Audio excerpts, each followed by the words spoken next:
Guys listening to me preach. We've been doing a series of summer conversations on a really wide range of topics. And I'm excited this morning about the conversation that we're going to have. And we're going to just kind of jump in because I want to make the most of our time. So I'm going to invite my friend Megan to come on up here with me. And the only thing I'm really going to say to preface this conversation, by the way, Megan, this is everybody. Everybody, this is Megan.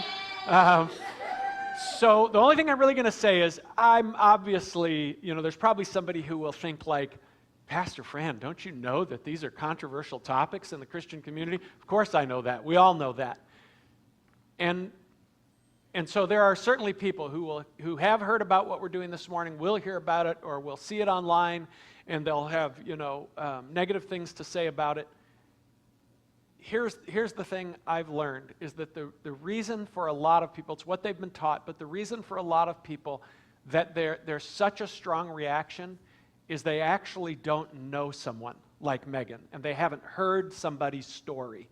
And so that's why this morning, really mostly what we're going to do is I'm just going to ask simple questions, and Megan's going to get to tell you her story. So good morning again. I'm excited that we're... Oh, the microphone.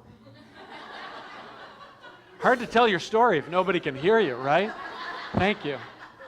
Just keep me in line any way you need to. So how long have you and Melissa been a part of LifeSpring?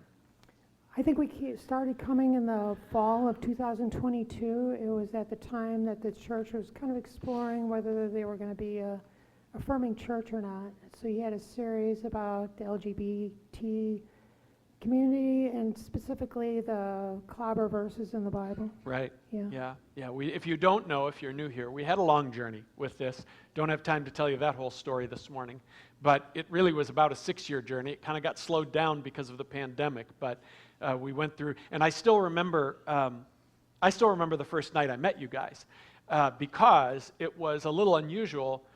It was toward the end of that journey we took as a church, and we had gotten to the stage where we had moved the conversation out of our leadership circles and into the whole congregation. We say, hey, we're having congregational conversations, and one of those nights that we had a congregational conversation, you guys walked through the door, and I was a little caught off guard. Hopefully I didn't betray that, but I was a little caught off guard because we hadn't told anybody except the people in the church we were having those conversations. So I thought, how is it that people I don't know are walking in the door, right? And we were a little smaller too then, so I knew everybody, like crazy. So anyway, and you guys walked in, and I was just like, oh, hi, come on in. And anyway, we'll get to more of that story down the road. But that timeline is about right, because it's been 3 years in January, this January that we just came through, since Leslie and I sat up here and kind of said, hey, we've all talked this to death, and we're going to affirm and include as opposed to judging and excluding from this point on as a community. So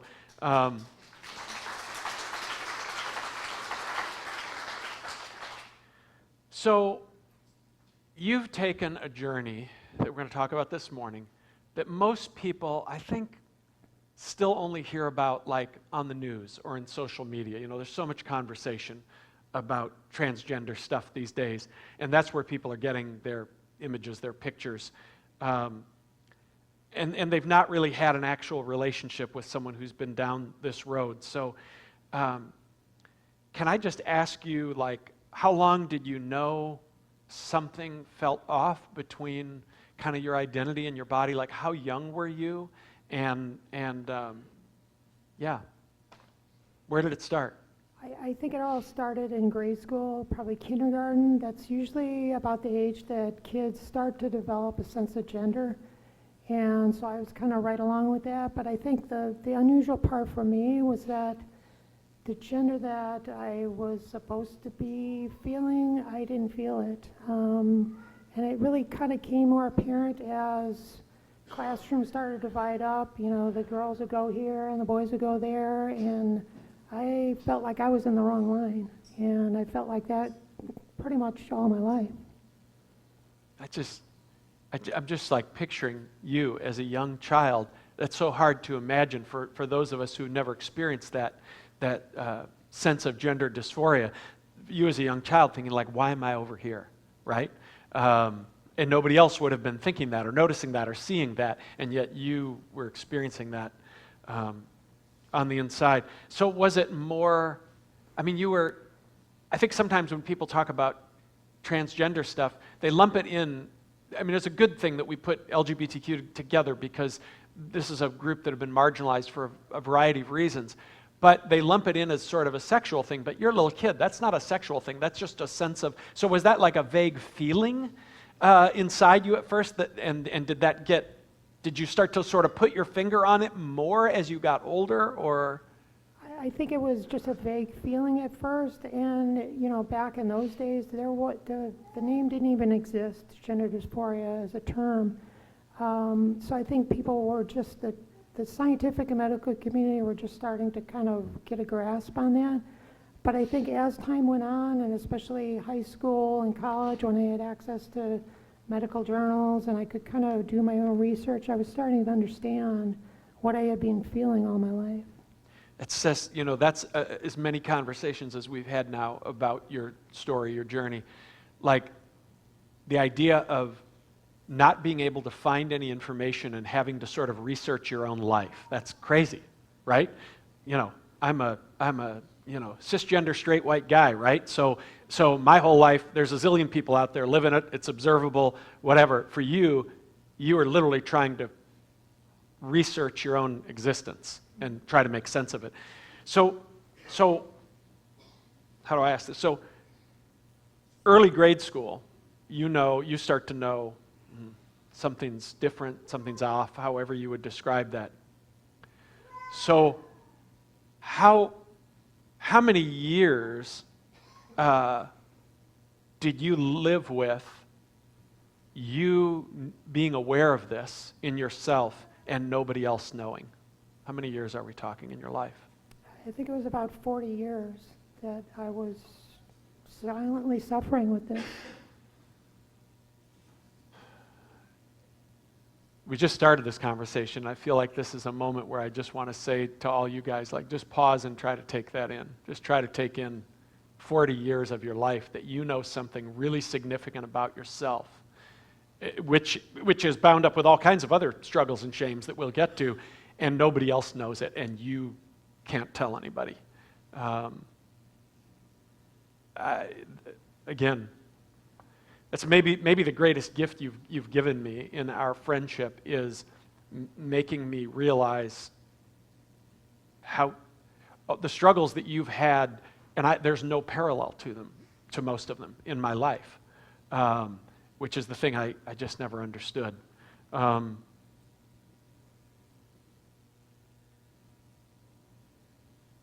So the years are going by, you're growing up. You know this about you and nobody else does. What are the feelings that go with that like, and how are you navigating them? Well, I think, loneliness, isolation, just feeling like I was all alone. Like I said, there was no representation out there. There was no books. There was no age-appropriate material. I had no idea. So I felt like I was literally the only person in the world dealing with this. And I grew up in a church that had very clear gender roles and gender stereotypes to kind of model from. And so I was constantly reminded of that incongruence. So let's talk about that a little bit. Growing up in the experience you were having, but doing that very much in a church ethos, in a church-going family. What kind of church did you grow up in? Because there's all kinds of churches, right? Yeah, I grew up in a fundamentalist Baptist church, and if anybody knows what that is, it's a high control religion. Everything is very black and white. We know exactly who's in and who's out. A lot of rules. We couldn't go see movies. It didn't matter if it was a G-rated movie. It was all about the appearance. We have to avoid the appearance of evil. I mean, there's all kinds of things that it was, like I said, strictly controlled. So it was very, there was not any kind of gray. It was black and white. Yeah, and so Linda and I have a background in our adult life. We grew up Roman Catholic, but in our adult life, in churches, much like that. And there's a lot of conversations that never happen because conversations, we usually talk about things a lot because we are sorting out the gray, right? So if you kind of are in this mentality that says there's no gray, there's a lot of conversations that never happen about a million things because you just say, well, there's nothing to talk about. We know what the answer is. It's this or it's, Mm-hmm. So,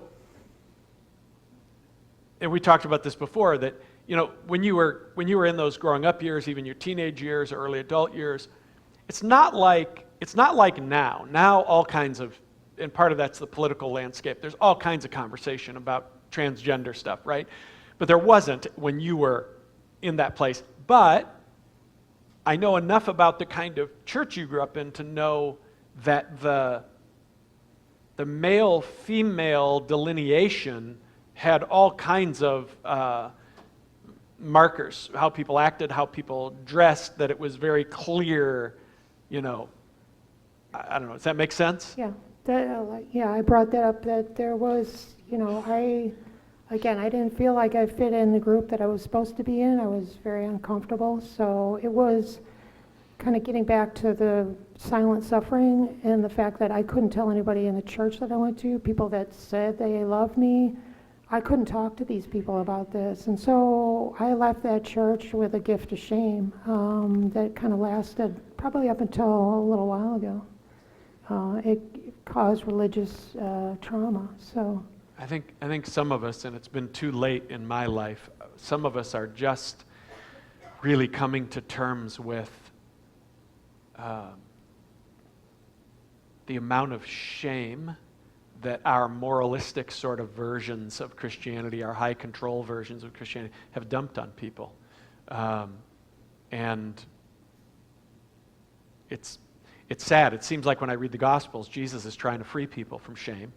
And yet we come along, we turn Jesus into a religion that dumps shame on people. And so, I guess that's what I guess you talked about this. Do you want to say anything else about like how the Christian sort of, because you took a lot of your adult journey before you really, which we're going to get to, before you really began to make some big decisions about what to do, right? And by that point, you were very aware of sort of the Christian community's perspective on these things. People were probably starting to talk about it more.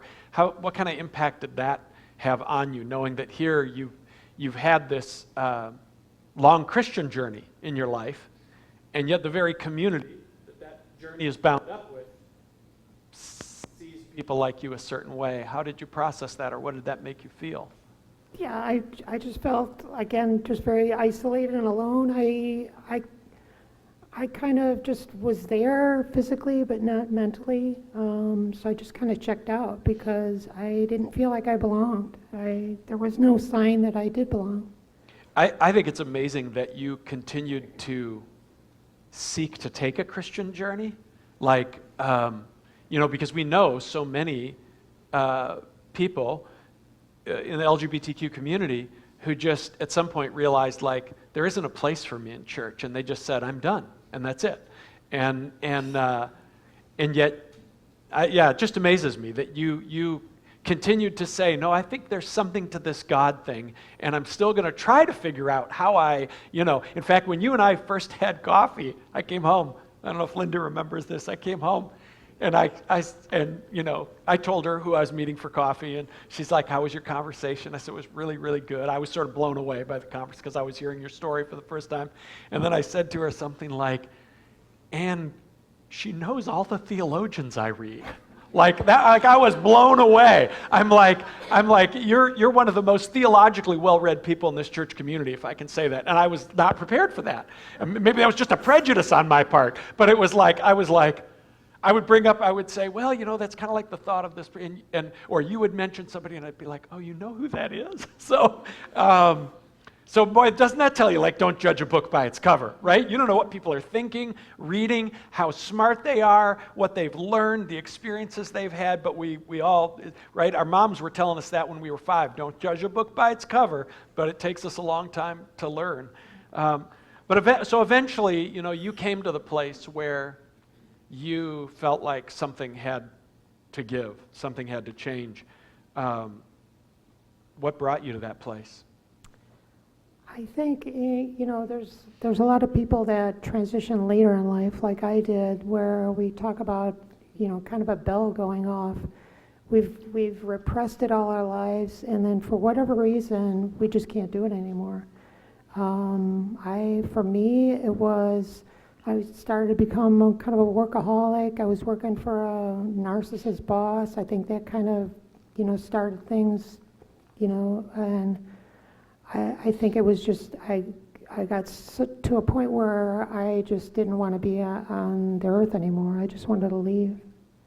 And at that point, I looked for a mental health therapist. So which just makes me sad to hear, like that, especially as a person who has not understood journeys like yours and not given space for journeys like yours, to think that all that silent suffering for decades literally brought you to a place where you looked at life and said, I'm not sure I want to do this anymore.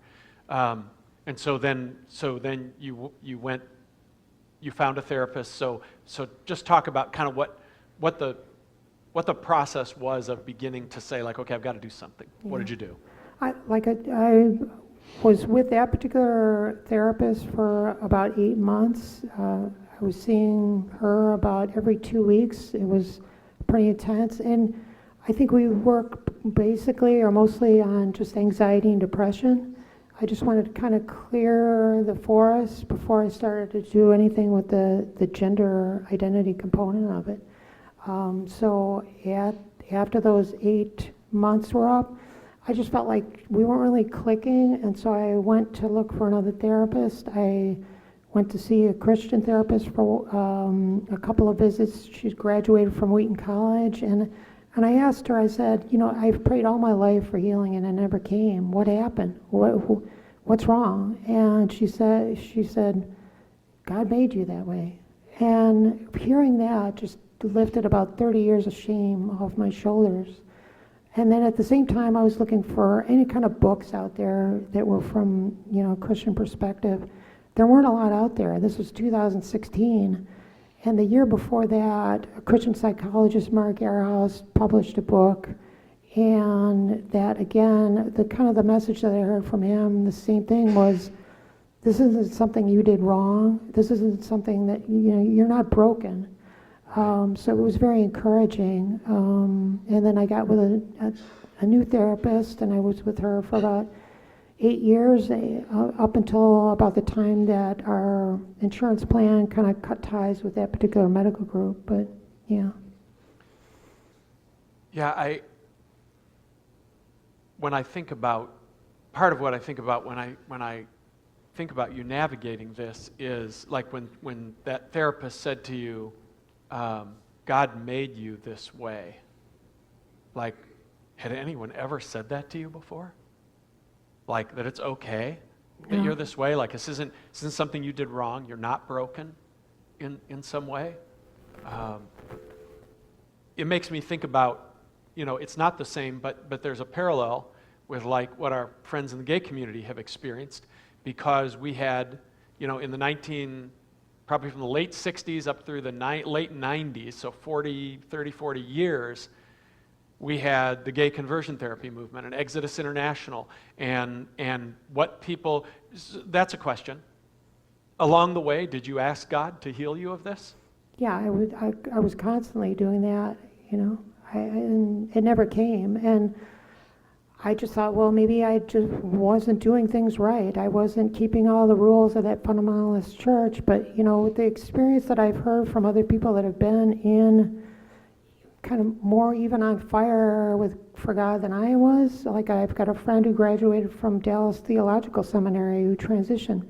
I mean, if anybody's aware of what that Dallas is a very conservative seminary. So you have a friend who's a Dallas graduate that transitioned. Yeah, and so even somebody like that who was so immersed in, even the studying Greek and all that, she still didn't see a way out other than transitioning. Right. Surely she was doing everything, right? That would make God want to, and that even goes to a deeper root of like a problem in our Christianity, is that we kind of say like God wants to do all these things for you, but there's 100 things you have to do right in order for this totally gracious God to be willing to act on your behalf, right? And so it's like, it's unconditional love, except that it's not unconditional love, right? And so, but what I was going to say about the parallel with so many, literally hundreds of thousands of people went through gay conversion therapy because they were told, if you ask God to heal you, and you do the counseling, and you do the Bible study, and you go to the special Exodus International seminars, you will be changed. God will change you. And after 40 years, that movement crashed and burned. And after it did, all the people who led it all those years basically fessed up and said, yeah, nobody really got changed. In fact, most of the leaders said, I never got changed. And so I have this conversation all the time with regard to gay folks, with Christian friends who are very unaccepting, where I say, where they say, this is what people like to say to me in conversations. Well, don't you think God can change people? Well, sure, God can part the Red Sea. But I say, are you familiar with, 40 years of gay conversion therapy? Because for 40 years, God had hundreds of thousands of gay folks saying, please, please, please change me. I love you. Please change me. And those are prayers that God did not answer that way. So can God? Sure. Does God seem terribly inclined to do it? Not really.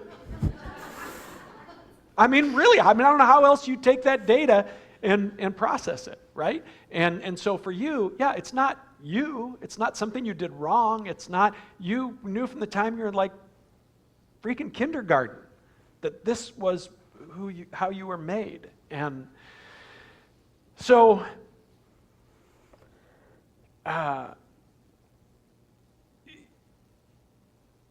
one of the things a lot of people don't understand, I didn't understand, is that people who have gender dysphoria and feel they need to do something about it, they don't all do the same something about it, right? Some people just change their appearance in some ways, or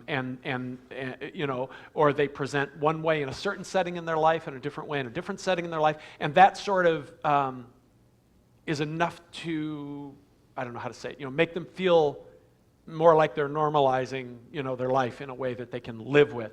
And other people do more, and if I can say it this way, you've sort of taken the whole journey, and which is amazing to me, which is brave to me. And I don't know, you, as I said to you before, only talk about what you want to talk about, but, emotionally, physically, relationally, what has that been like to take that journey? How have you taken that journey? Well, I think, a lot of times when people talk about transitioning or transition, it's not really clear what that actually defines. So you can kind of think of that, of all those things fitting into 3 different buckets. There's the social, medical, and legal. And so first would be social, would be just a different hairstyle, different clothes, something that is easily reversible and just eases that dysphoria a little bit. Yeah. And then there's the legal part. So there's the legal name change, and then go to get the driver's license changed, birth certificate changed.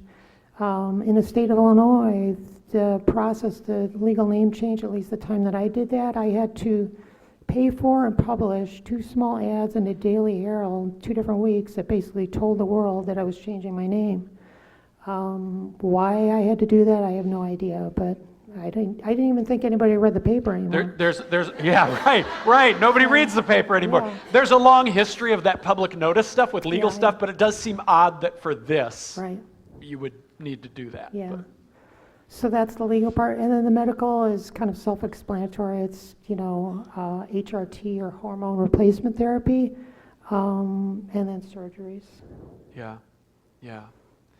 And then kind of explain the process. I think sometimes the disinformation is out there is that, kids are getting taken out of school and they come home a different gender or something like that.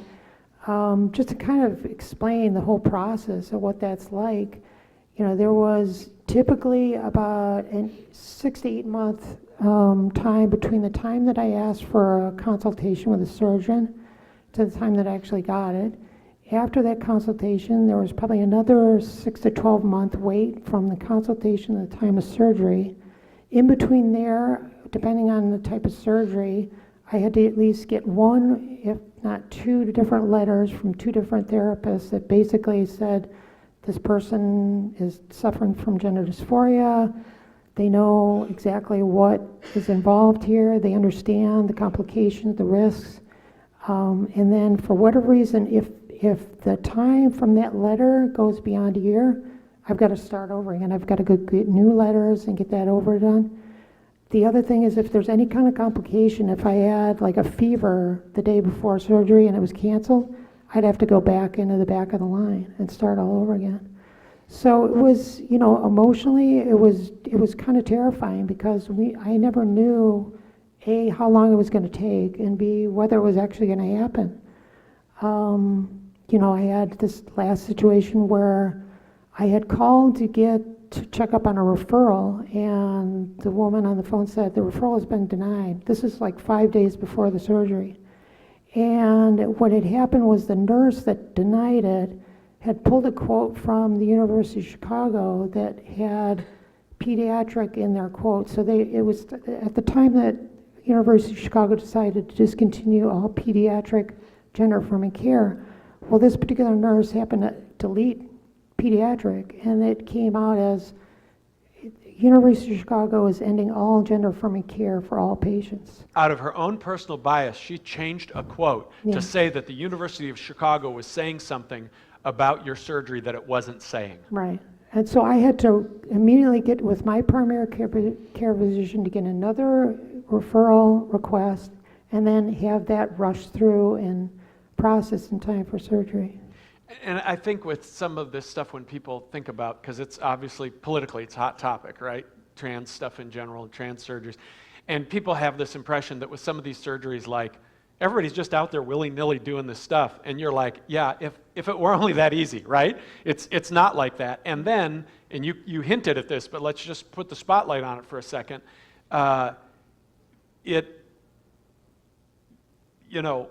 Then we start to hear these stories in the political fear-mongering that are like, yes, this child went to, 4th grade today, and the school sent them for surgery, and, for transgender surgery, and blah, blah. That is not happening. And I have so many Christian friends, because a lot of this stuff circulates in the Christian community. When I say to them, that is not happening, they go, it's not? And it's like, no. Imagine all the trouble so many people would be in, right?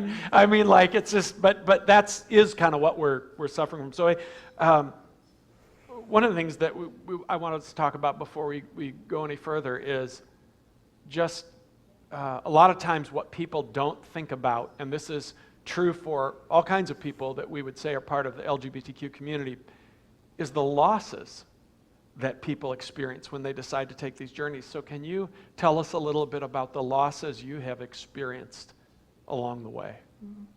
I think before I talk about the losses, in terms of the transitioning, that's really the medically recommended way to take care of this gender dysphoria that I was suffering from. And as I said, the transitioning is a lot of different things to a lot of different people. So I'm not saying that everybody has to do exactly what I did. Right. But for me, as I was going through this process, starting in 2016, each little step kind of, took that gauge from 100 down to 0. And so by, October of last year, it was pretty much 0. It was, Because sometimes what we hear is we hear the stories, and again, some of it's fear-mongering. We hear the stories about, everybody who does this regrets it. That is not your story at all. Mm-hmm. Like you, for the first time in your life, I don't want to put words in your mouth. You finish the sentence. For the first time in my life. I just felt free of that. One of the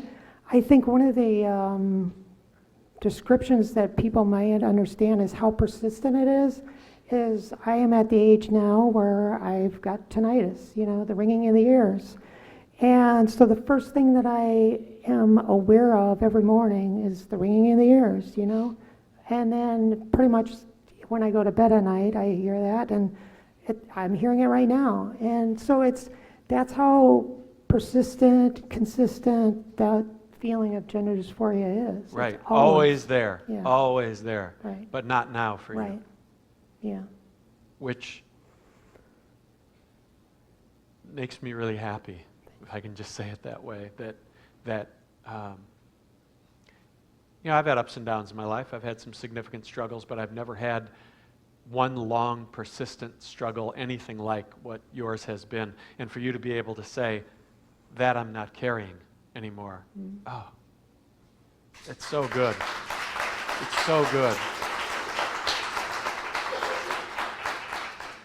Losses. Yeah. The losses have been mostly relationships. Unfortunately, I came out to my brother and sister about the end of 2016. They unfortunately went to my parents and outed me without my permission, obviously.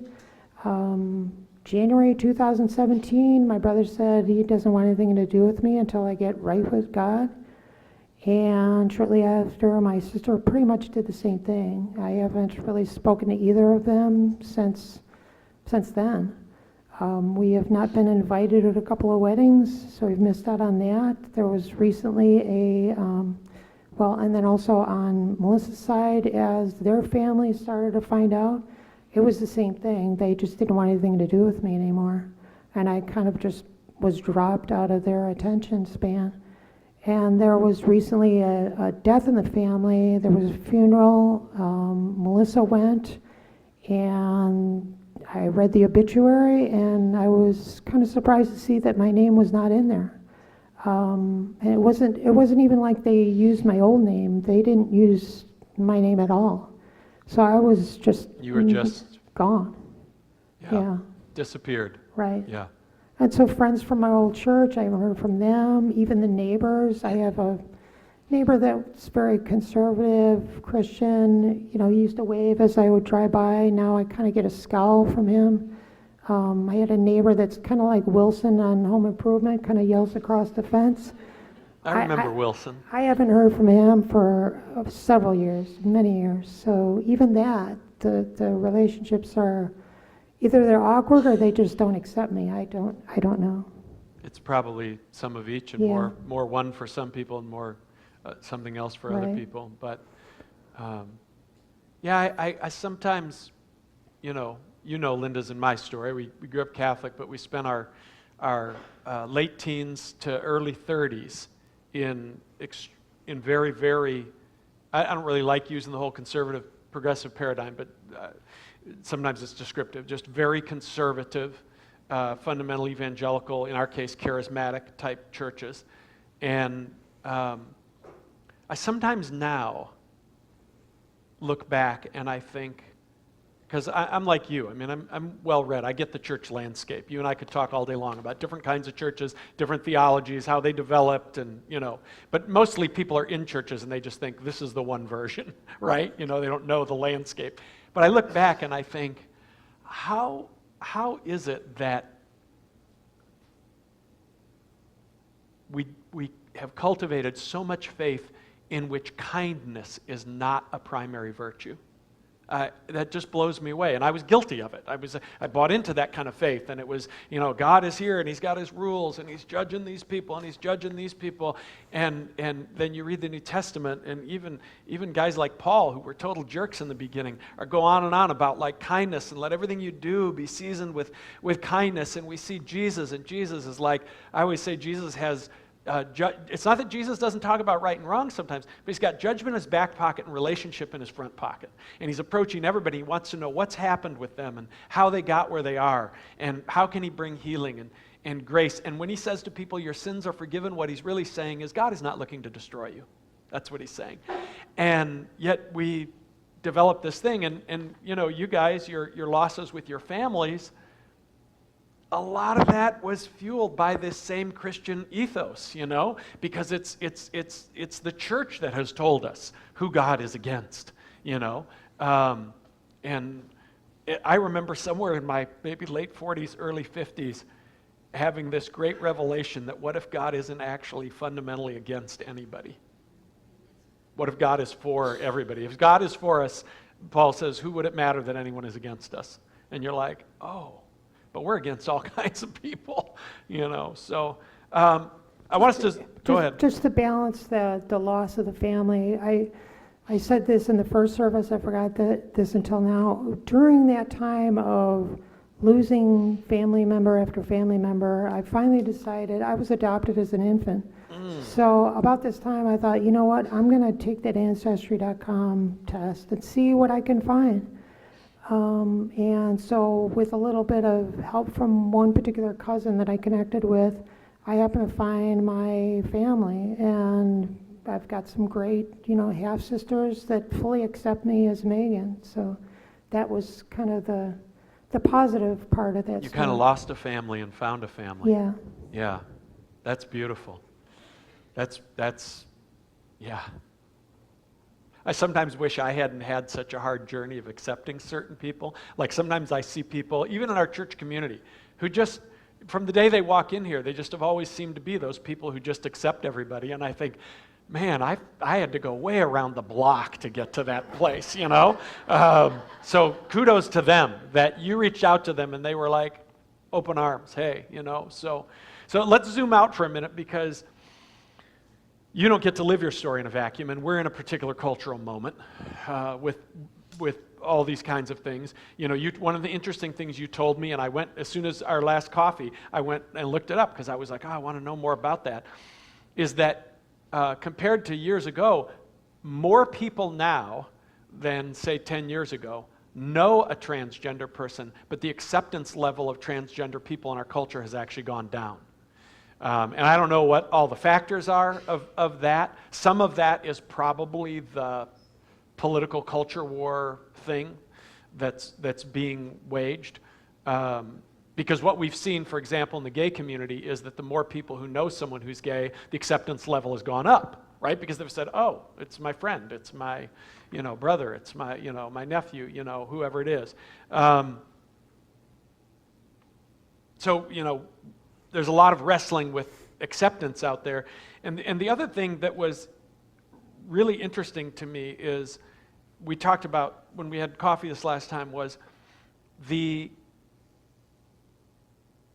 most of us know this if we pay any attention to the news, and if you don't, God bless you. You probably have a more peaceful life than some of us. But if you pay attention to the news, you probably know that this particular political climate, the far-right politics at this point in the current administration, are doing everything they can to try to make it so that no young person ever comes in contact, for example, with any piece of literature that would ever talk about the fact that there are gay people or that there are people with gender dysphoria. And I've been aware of that, and probably like most people, I'm like, yeah, there's got to be some room for parental discernment and blah, blah, blah, blah. I get all that. But the thing you told me that really, it hit me like a ton of bricks, was you talked about when you were a child and a young person, and there wasn't one thing out there at that point about anybody like you, and you thought you were the only one. And I don't know how your head works, if I had been you, I would have thought, what the hell is wrong with me that I'm like the only person on the planet who seems to have this struggle? And it changed my perspective, because if you're a young person and you're having this struggle, one thing you need to know, however you end up navigating that journey, is you are not the only person on the planet who's ever had this struggle. And yet, here we are in a climate where we're saying we're not going to let any kids know. That's our goal. They're never going to pull it off, but that's the goal, is like we want all kids to have no information. And that conversation with you was the first time where I went, okay, something is really wrong with that. I get it that there's nuanced pieces of the conversation about what kids get exposed to when and all that kind of stuff, but I just thought, but the something that's wrong with that was your experience. Yeah. I don't know if you want to say anything about that, but No, I think that that's pretty much it. I don't know the status of the bill, but there is a bill at the federal level that will prohibit any schools having any kind of lesson plan with the word gender dysphoria. They would lose their funding.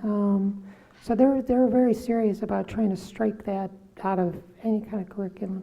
yeah. And that is, forgive me for saying it, that's a big thing this administration's doing, is if you don't take our particular position in the culture war, we will take your state's funding away for whatever it is, for education or for this or for that, which is a new experience in America where we're saying, if you don't buy this particular cultural ideology, we're gonna punish you from Washington, kind of. But there's a ton of that going on, and not just on topics like this, on a lot of topics. One thing I just wanted to say, which is just, and you've heard me say it, I've said it to you privately, I said it during the first service, and I'll say it again, is I'm so grateful for our friendship and for the conversations we've had, because all it took for me, I was probably where a lot of Christians are with the question of transgender folks. And after we met you and Melissa, I still don't remember whether I said to you, let's have coffee, or you said to me, let's have coffee, but we had coffee. And for me, the motivation was I wanted to hear your story. Because over the years, one thing God's done in me is he's made me realize I don't know everything. And we had a long coffee, and you told me your story, and that literally was all it took for me to get my head on straight about this. I just needed to realize what someone's experience actually has been.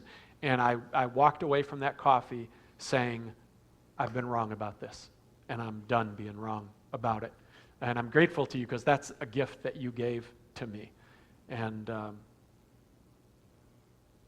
yeah. So what has we're in a particular moment, what has the last year or two looked like for trans people in our country?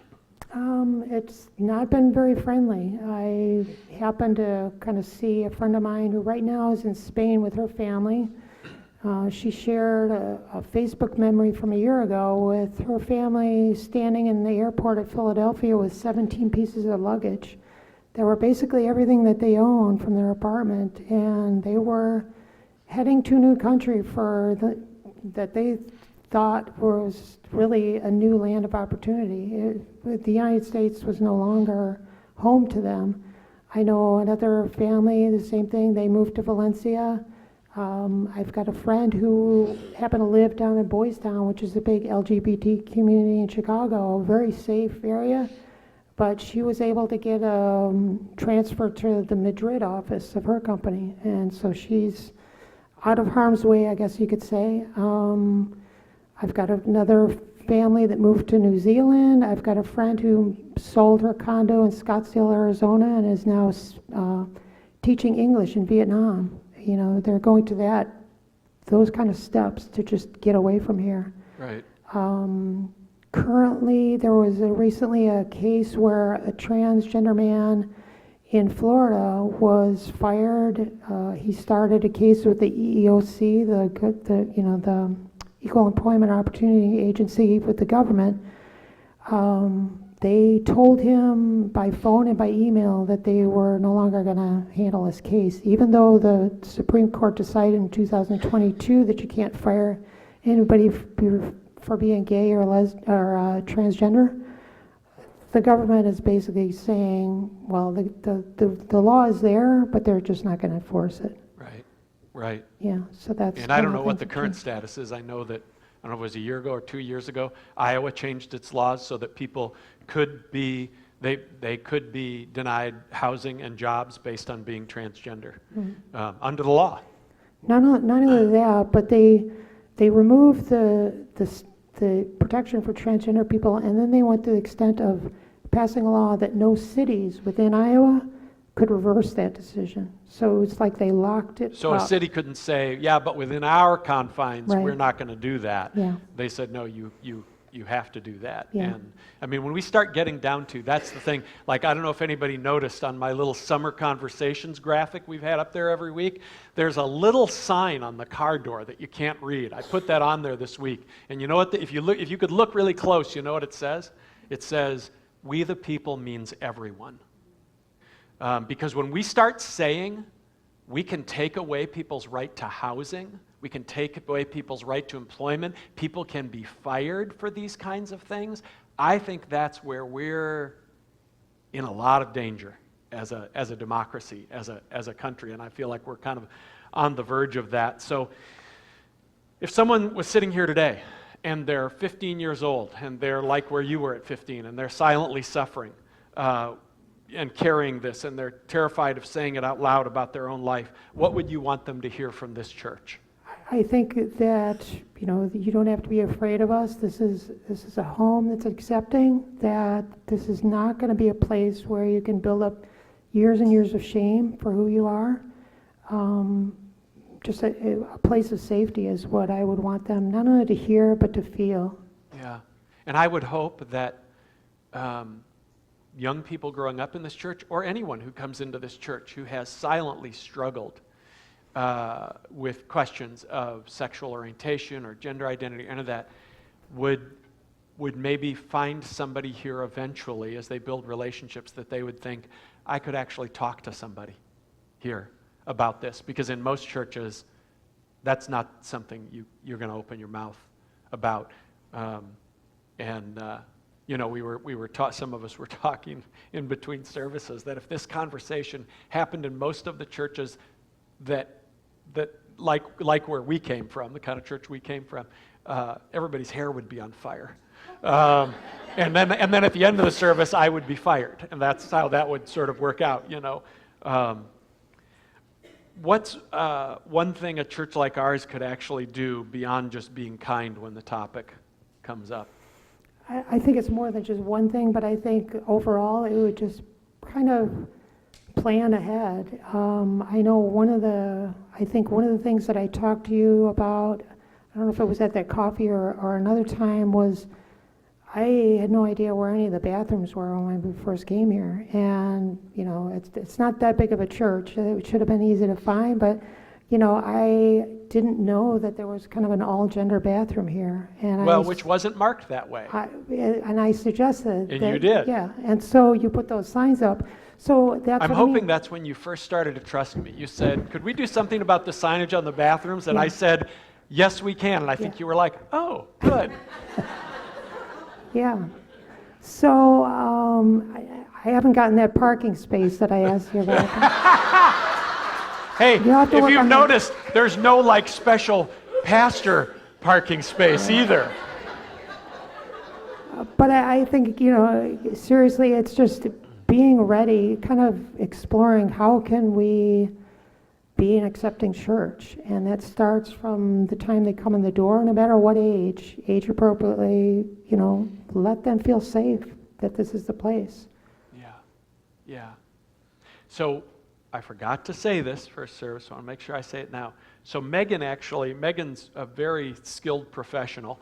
She created a website in recent weeks, partially sort of around or jumping off of what we're doing here this morning. And I think, are you going to host the video or the audio from this there also? I guess I could, but You I mean, could. it's going to be on Okay. YouTube. But Yeah, I could that's put, true, or you can link to it. Yeah. But she has a website called yourtransneighbor.com. And she sent me the link last week, and I went to look at what she'd created there, the amount of helpful information, and I was like, you put this together recently? Like, it's unbelievable. So you should go check it out, because if you knew somebody who was struggling from either kind of side of this, you could say, hey, I've got a great resource for you, yourtransneighbor.com. And I think it's pretty amazing. Thanks. I think it's pretty amazing. I've never seen anything like it in my life. So, the last thing I want to just say, Megan, is you are my friend, and I am grateful for you. You didn't just show up and sort of ideologically change my thinking. The experience of relationship with you changed a lot in me. It changed my heart, changed how I see people. And I'm really, really grateful for that. And I'm really, really grateful for you as a friend and grateful for you as a part of our church community. And I hope you feel that down to the soles of your feet, or to the bottom of your soul or something, that you know how cherished and loved you and Melissa are here in our community. We're really grateful for that. So, and I would love it if all of you would just put your hands together and appreciate Megan's bravery, her courage. Thank you. There's something else you want to say?